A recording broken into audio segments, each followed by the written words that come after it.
নমস্কাৰ মই নবদৰা আজি আপোনালোকক কওঁ ভুৱন বামৰ বিষয়ে ভুৱন বামক হয়তো আপোনালোকে বহুতেই চিনি পায় যদি ভুৱন বামক চিনি নাপায় বিবিকি ভাইন ইউটিউব চেনেলটো নিশ্চয় চিনি পায় আপোনালোকে হয়তো বিবিকি ভাইনৰ বিভিন্ন ভিডিও আপোনালোকে চাইছে আৰু সেই ভিডিওখিনিৰ পৰা এন্টাৰটেইন হৈছে গতিকে মই আজি আপোনালোকক কম বিবিকি ভাইনৰ যিজন ওনাৰ হয় ওনাৰজনৰ নাম ভুৱন বামৰ ইউটিউব জাৰ্নিৰ বিষয়ে গতিকে আপোনালোকে এই ভিডিওটো ভুৱন বামৰ ইউটিউব জাৰ্নিৰ বিষয়ে জানিব পাৰিব আৰু তেখেতৰ ষ্ট্ৰাগল লাইফৰ বিষয়েও জানিব পাৰিব গতিকে আহক এতিয়া ভিডিওটো আৰম্ভ কৰো 21 জানুৱাৰী 1994 গুজৰাটত জন্ম হৈছিল ভুৱন বামৰ লৰালি কালতে তেখেতৰ মাক দেউতাক শিফ্ট হৈছিল দিল্লীলৈ গতিকে ভুৱন বামৰ শিক্ষা জীৱন আৰম্ভ হৈছিল দিল্লীতে ভুৱন বামৰ পঢ়া শুনাৰ প্ৰতি বিশেষ ইচ্ছা নাছিল তেওঁ পঢ়া শুনা কামটো বহুত টান পাইছিল আৰু তেখেতে ভাল পাইছিল নিজৰ ফ্ৰেন্ড সাৰ্কুলৰ মাজত বিভিন্ন জব কৰি ফানি জব কৰি তেখেতে ভাল পাইছিল আৰু লগৰ বন্ধু বান্ধৱীক ফানি জকেৰে স্কুলীয়া জীৱনৰ পৰাই হহুৱাই ভাল পাইছিল ভুৱন বামে ক্লাছ 10 কমপ্লিট কৰাৰ পিছত তেখেতৰ মাক দেউতাকে তেখেতক এডমিশন কৰাই দিছিল কমাৰ্চ ষ্ট্ৰীমত ভুৱন বামৰ এইম আছিল এজন সিংগাৰ হোৱা গতিকে ভুৱন বামে ইউটিউবত বিভিন্ন মিউজিক্যাল ইনস্ট্ৰুমেন্ট কেনে ধৰণে বজায় তাৰ বিষয়ে ভিডিও চাই তেখেতে বিভিন্ন মিউজিক্যাল ইনস্ট্ৰুমেন্ট প্লে কৰিবলৈ শিকিছিল তেখেতে ক্লাছ 12 পাস কৰিলে ক্লাছ 12 পাস কৰাৰ পিছত নিজৰ মাক দেউতাকক ক'লে যে তেখেতে হিষ্ট্ৰী অনাৰ্ছ লৈ পঢ়িবলৈ ইচ্ছা কৰিছে আৰু তেখেতে হিষ্ট্ৰী অনাৰ্ছ লৈ নিজৰ গ্ৰেজুৱেচন কৰিবলৈ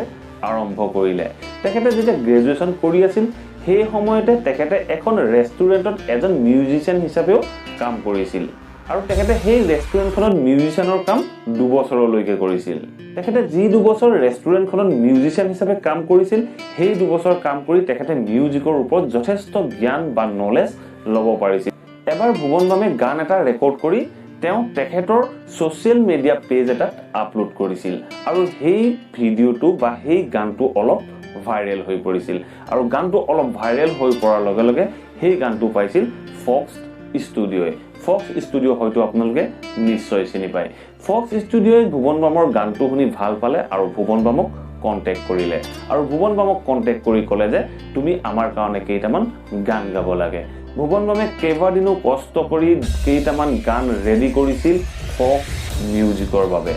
অৱশেষত যেতিয়া ভুৱন বামে গান কেইটা ফক্স মিউজিকক দিছিল ফক্স মিউজিকে ভুৱন বামৰ গান কেইটা ৰিজেক্ট কৰিছিল সেই সময়ত ভুৱন বাম অলপ হতাশ হৈছিল যদিও ভাগি নপৰিছিল তেখেতে নিজকে বুজাই মেলি লৈ নিজৰ ৰাস্তাত অগ্ৰসৰ হৈছিল তেতিয়া ভুৱন বামে এটা কথা ৰিয়েলাইজ কৰিব পাৰিছিল যে কেতিয়াও কোনো ব্যক্তিৰ বাবে ফ্ৰীকে কাম কৰিব নালাগে গতিকে ভুৱন বামে এটা ইন্টাৰভিউত কৈছে যে কেতিয়াও আপুনি কোনো ব্যক্তিৰ বাবে ফ্ৰীকে কাম কৰি নিদিব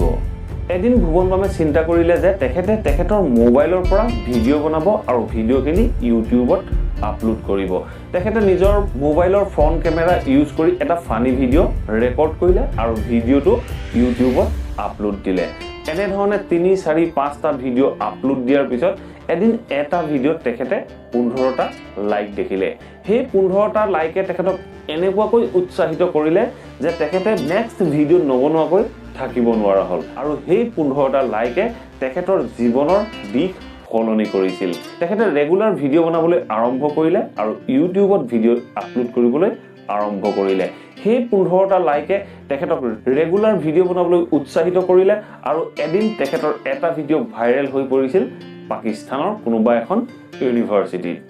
আৰু সেই ভিডিওটো ভাইৰেল হৈ পৰাৰ লগে লগে ভুৱন বামে আৰু পিছলৈ উভতি চাবলগীয়া দৰকাৰ নহল লাহে লাহে তেখেতৰ সাবস্ক্ৰাইবাৰ বেছ বাঢ়িবলৈ ধৰিলে লাহে লাহে তেখেতৰ ভিউৱাৰ্ছ বাঢ়িবলৈ ধৰিলে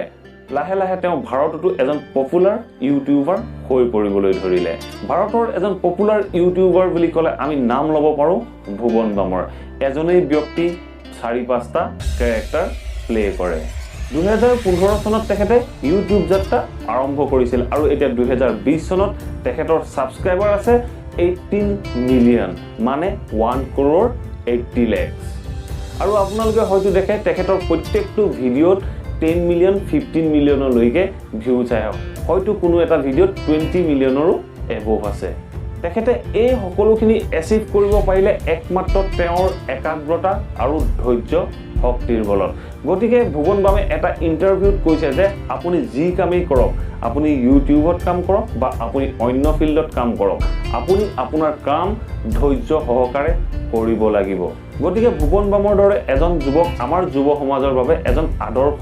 ব্যক্তি হ'ব পাৰে ভুৱন বামৰ দৰে আমিও নিষ্ঠা আৰু সততাৰে আমাৰ কাম কৰিব লাগে ভুৱন বামে যেনে ধৰণে ধৈৰ্য আৰু একাগ্ৰতাৰে নিজৰ কামখিনি কৰিছিল বা ইউটিউবৰ ভিডিঅ'খিনি বনাইছিল ঠিক তেনে ধৰণে আমিও যদি আমাৰ ফিল্ডত তেনে ধৰণে কাম কৰোঁ আমিও এদিন 100% সাকসেস হ'ব পাৰিম গতিকে আশা কৰোঁ আপোনালোকে ভিডিঅ'টো ভাল পালে যদি ভিডিঅ'টো ভাল পালে প্লিজ ভিডিঅ'টো লাইক কৰিব শেয়াৰ কৰিব আৰু কমেন্ট কৰি মোক জনাব আপোনালোকে ভিডিঅ'টো চাই কেনে পালে আৰু যদি চেনেলটো সাবস্ক্ৰাইব কৰা নাই প্লিজ সাবস্ক্ৰাইব কৰি লৈ অল নটিফিকেশন অন কৰি ল'ব যাতে মোৰ আপকামিং ভিডিঅ'খিনিৰ নটিফিকেশন আপোনালোকে টাইম মতে পাই থাকে thank you for watching this